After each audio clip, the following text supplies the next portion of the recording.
Buenas tardes, prosigo con mi ciclo frente al confinamiento, lecturas en voz alta, con mi novela La Posada del Pozo. Yo soy Raquel Victoria, ya sabéis que la podéis encontrar en Amazon. Y bueno, simplemente un pequeño recordatorio del primer capítulo que leí el otro día. Nos quedamos en cuando Hilario y Damián encontraban pues el arma de fuego en el pozo, y era en el año 1954, en agosto de 1954.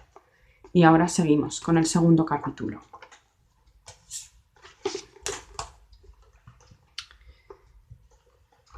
Alsilos, 35 años antes. Nos quedamos con eso, 35 años antes.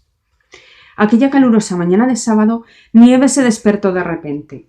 Bostezó y estiró los brazos para desperezarse e inmediatamente saltó de la cama. Se acercó rauda a la ventana y después de abrirla con fuerza, ya que el calor había hinchado la madera, la luz que al momento iluminó toda la habitación también había cegado sus ojos. Tomó unos segundos para acostumbrarse y miró al frente. El sol asomaba a través de unas diminutas montañas que quedaban bastante lejos de Alsilos. Acto seguido, bajó un poco la mirada y observó la humedecida hiedra que trepaba como una telaraña a través del muro, y allí mismo, prácticamente en el centro del patio, sobresalía imponente el pozo. ¿Qué sería la posada sin él?, pensó Nieves, y eso precisamente fue lo que le hizo comenzar la nueva mañana. Después de asearse con la jarra y la palangana del aguamanil, tendría que sacar los cubos de agua necesarios para afrontar el día, así que se dispuso a empezar sin más demora su trabajo. Sin embargo, ella sabía que aquel día sería distinto. Comenzaban los festejos en torno al patrón del pueblo y esa tarde había verbena. Además, su padre le había prometido encargarse un rato él solo de la posada para que ella pudiera salir a la plaza a bailar con sus amigas. Nieves Hernández cumpliría muy pronto los 19 años, pero nada tenía que ver con las muchachas de su edad. Se había criado en la posada que había dado de comer a muchas otras generaciones anteriores de su familia. Ahora era su padre quien la regentaba, pero ella se encargaba, tanto como él, de que funcionara siempre a pleno rendimiento. Nieves no tenía hermanos, su madre había fallecido al darle a luz a ella, pero Gervasio, su padre, le había compensado siempre con todo su cariño, y la había educado con total libertad y sin prejuicio alguno. Ahora ella estaba hecha ya toda una mujer. Su vida en la posada le había obligado a ser fuerte y a tener las ideas siempre claras. No se dejaba llevar fácilmente y tampoco le gustaba tener que obedecer órdenes. Quizás aquella fuera su mayor virtud, poder pensar y opinar por sí misma, aun siendo mujer. A Gervasio le debía muchas cosas, pero después del comportamiento ejemplar que le daba como padre, le agradecía enormemente la educación que él le transmitía y enseñaba en casa, aquella que no se atrevían a nombrar en los libros de la escuela, en la que solo se incluía a unos cuantos niños. Para el resto, seguía constituyendo un lujo imposible de alcanzar. Nieves era una mujer libre en muchos sentidos. En Alsilos muchas de ellas ni siquiera sabían leer o escribir. Entre los hijos y el campo ya tenían bastante trabajo como para siquiera aprender a hacerlo. El hambre se colaba asiduamente en sus hogares, y ese era el único pensamiento que se les podía pasar por la cabeza. También había otras mujeres que vivían rematadamente bien al margen del sufrimiento de los más necesitados, pero ni siquiera ellas podían obrar con total libertad en sus actos. Sin embargo, Nieves se encontraba en el punto intermedio. No llegaba a pasar penurias, pero tampoco sobraba nada en su casa. Durante mucho tiempo, la posada había constituido el principal sustento de todos los suyos, y esperaba que así lo siguiera siendo.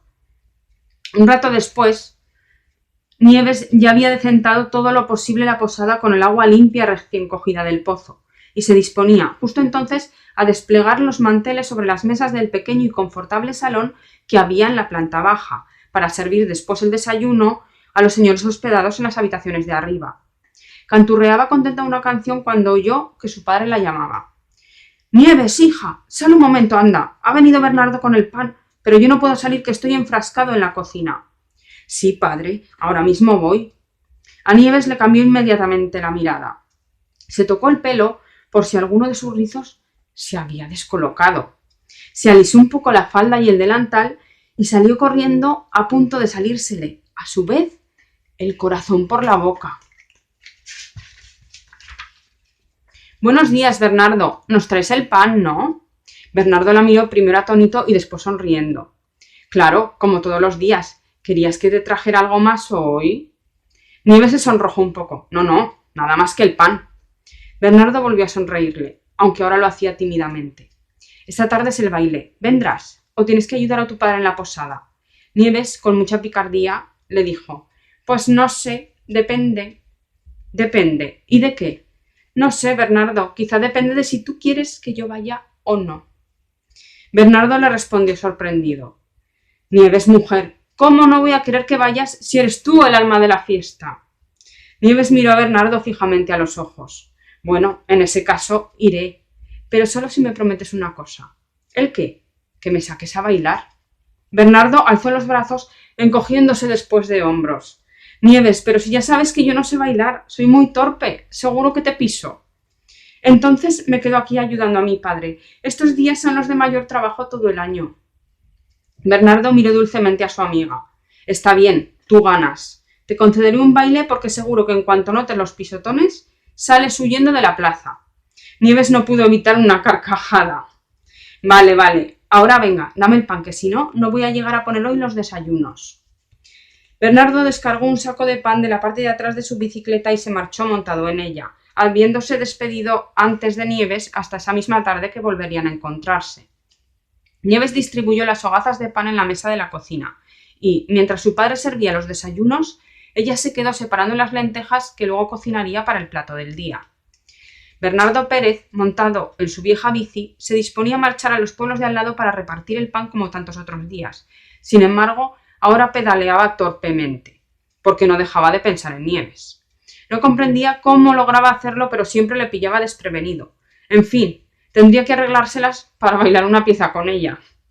No sabía bien en qué decisivo momento se dio cuenta de que, poco a poco, se había enamorado completamente de aquella muchacha que poseía esa forma de ser única, tan tenaz y perseverante, y a la que difícilmente se le podía llevar la contraria. Pero el hecho era que lo estaba hasta las trancas. El influjo de Nieves lo tenía ahora sumido como en un flotante hechizo. Se conocían desde siempre, los dos habían nacido en Alsilos, y también los dos habían sufrido mucho ya de niños. Quizá todo ello hacía que fueran como uña y carne, compartían una gran amistad. Bernardo había perdido a sus padres a una edad muy temprana, él casi no los recordaba, y sus tíos lo habían tenido que criar como a uno de sus propios hijos. Para Bernardo, sus dos primos eran como si hubiera tenido hermanos, y la panadería que regentaban sus tíos siempre había sido su casa. Con 20 años, Bernardo hacía el reparto de pan por los pueblos, al igual que un día lo hizo su tío, pero no tenía demasiado claro si su futuro dependería siempre de aquel viejo horno de pan de leña. Por la tarde, Nieves se miraba y remiraba, de frente y de perfil, en el espejo del aguamanil de su habitación.